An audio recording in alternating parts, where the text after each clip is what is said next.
The rain came down in relentless sheets that night, blurring the mountain road into streaks of silver under the dim glow of Jake Turner's headlights. His old pickup rattled with every bump, the windshield wipers squealing in protest as they tried to clear the torrent. Jake's hands, rough and scarred from years of fixing engines, gripped the steering wheel tightly as he leaned forward, squinting through the storm. It had been another long day at his small-town auto shop, patching up old trucks and dealing with late payments.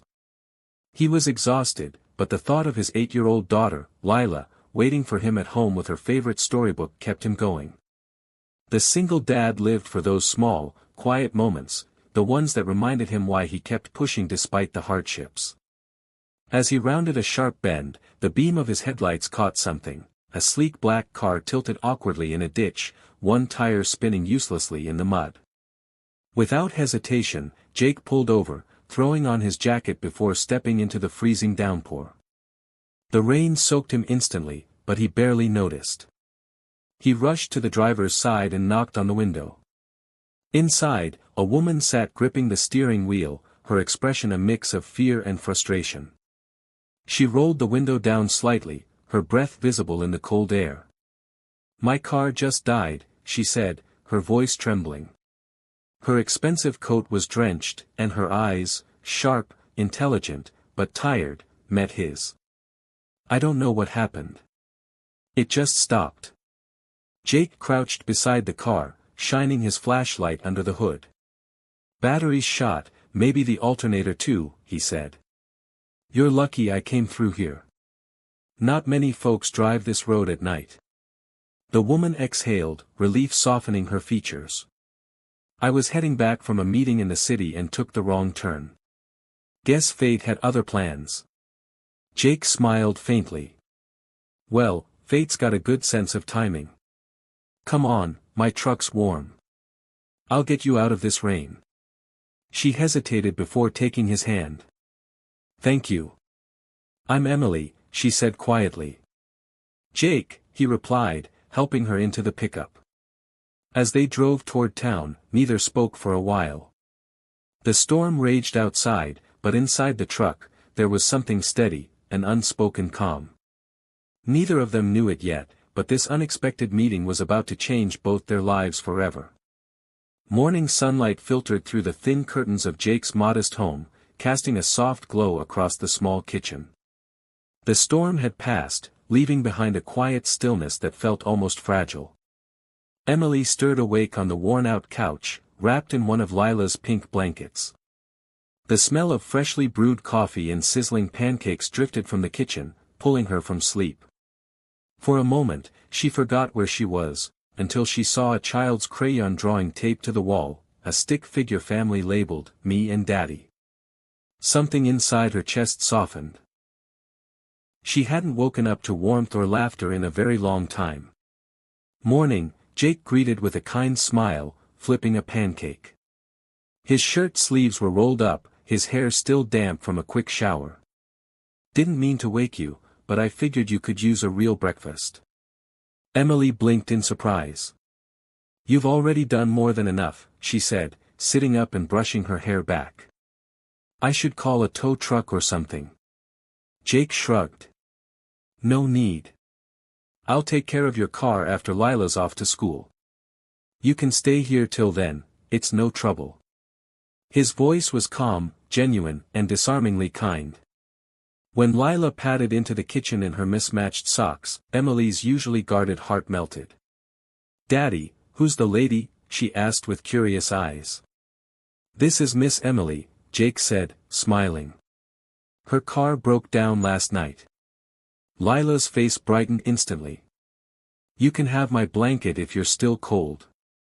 Emily chuckled, touched by the child's pure generosity. She crouched down to thank her, her eyes stinging slightly with emotion. Over breakfast, Emily and Jake talked. She mentioned living in the city, running a company, carefully omitting just how big that company was. Jake spoke about raising Lila alone after his wife's passing, about the long nights and small victories of running a humble auto shop. Emily found herself leaning in, drawn to his sincerity. He wasn't chasing money or status, he simply wanted a good life for his daughter. As she helped clear the dishes, Emily caught herself smiling. For the first time in years, she felt seen, not as a CEO or a decision-maker, but as a woman. She didn't tell Jake who she really was, she wasn't ready to break the gentle simplicity of that morning. But deep down, she knew this was no ordinary encounter, it was the beginning of something she couldn't yet explain. 3 days later, Jake stood nervously in the gleaming lobby of Rhodes Industries, clutching a folder of blueprints and repair proposals. It was the biggest day of his career. He'd been invited to present his auto repair partnership plan to the company's senior board. He'd worked for weeks on the details, hoping this deal could save his struggling garage and secure a better future for Lila. Adjusting his collar, he tried to calm his racing heart as the receptionist smiled politely. "Mr. Turner, they're ready for you in conference room B." Taking a deep breath, Jake stepped through the glass doors, only to stop dead in his tracks. At the head of the table, dressed in an elegant navy suit and speaking confidently to a group of executives, was Emily. The same woman he'd rescued from the storm, the one who'd sat in his kitchen laughing over pancakes, was now the commanding CEO of Rhodes Industries. His breath caught in his throat. She turned mid-sentence, and their eyes met. Her expression faltered for just a moment before she composed herself, her professional demeanor snapping into place. The room fell into awkward silence. "Mr. Turner," she said, her voice smooth but tinged with tension, "please, have a seat." Jake's mind swirled. Every emotion, shock, disbelief, even betrayal, collided within him. He had poured his heart into helping her without knowing she was his boss. "You didn't tell me," he said quietly, his voice tight. "You let me think you were just some traveler." Emily's eyes softened. "I didn't lie," she said gently, "I just wanted a night where I wasn't the CEO of anything." The other executives exchanged puzzled glances, sensing a story behind their exchange but wisely staying silent. Pushing past the confusion, Jake began his presentation, his voice steady despite the storm inside him. When he finished, the room erupted in quiet murmurs of approval. Emily stood, her gaze unwavering. "Mr. Turner," she said firmly, "this proposal isn't just impressive, it's exactly what our company needs. You have my approval." Her words hung heavy between them, layered with unspoken meaning. As he gathered his papers, Jake avoided her eyes, torn between pride and hurt. Emily watched him go, regret flickering in her expression. She'd built an empire on control, but for the first time, she feared she'd just lost something far more important. Weeks passed, and though Jake tried to focus on his work, he couldn't shake the memory of that day in the boardroom, or the woman who had turned his world upside down. The partnership with Rhodes Industries had gone through, and business at his small-town garage was booming.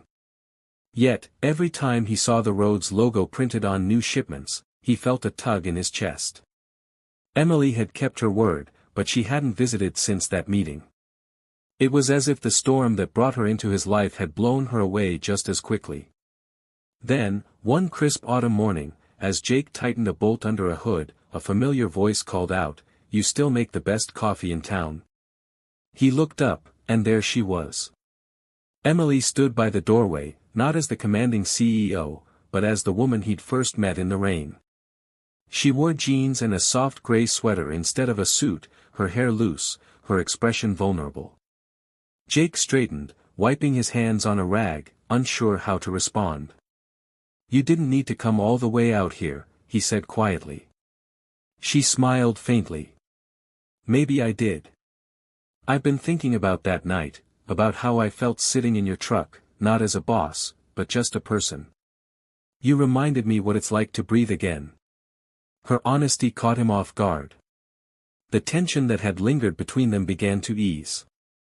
As the afternoon sun streamed through the open garage door, Emily joined Lila in painting a wooden sign for the new shop extension. Lila giggled, accidentally smearing paint on Emily's cheek, and the sound of their laughter filled the space like sunlight breaking through clouds. Watching them, Jake realized something. He wasn't just grateful for the business deal, he was grateful for the chance to feel whole again. When the day faded into golden twilight, Emily turned to him, eyes warm and steady. "I came here to offer more than contracts, Jake," she said softly. "I came to see if there's room in your life for someone who's tired of living behind glass walls." Jake took her hand, his rough fingers brushing against hers. "You already have a place here," he said with a quiet smile. As Lila ran up and hugged them both, the world felt still for a moment, proof that sometimes the people you rescue end up saving you right back.